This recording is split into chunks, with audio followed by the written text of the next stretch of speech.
I'm Grace Gahan, a speech-language pathologist at Craig Hospital's Assistive Technology Lab.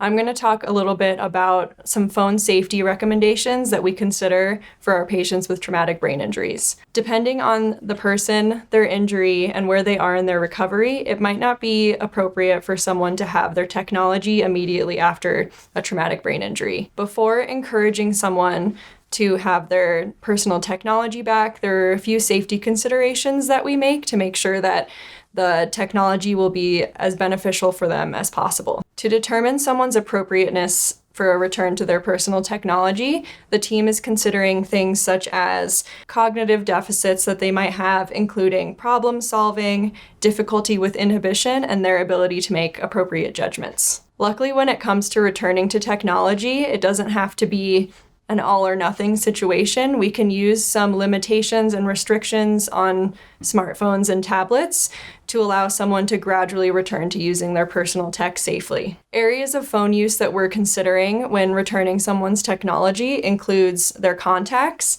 who's appropriate for them to be communicating with right now and who maybe isn't as appropriate for them to be contacting or being contacted by. Social media, which can often lead to distractions and overstimulations. We're thinking about either deleting or limiting those applications. And those limitations that I'm talking about are often going to be done through the screen time settings on an iPhone in particular.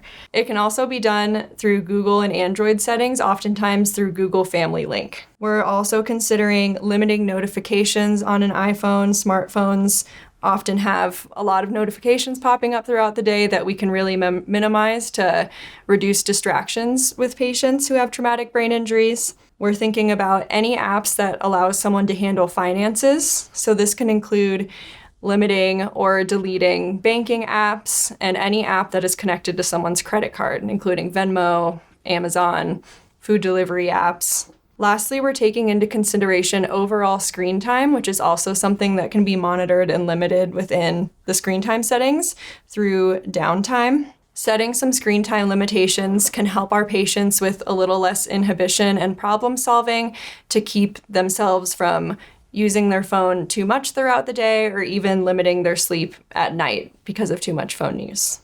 Taking all of these factors into consideration can help us to support people with traumatic brain injuries to return to their technology safely and allow them to continue to build their independence as they return to the community. For more information about phone safety recommendations and considerations, visit the Assistive Technology website.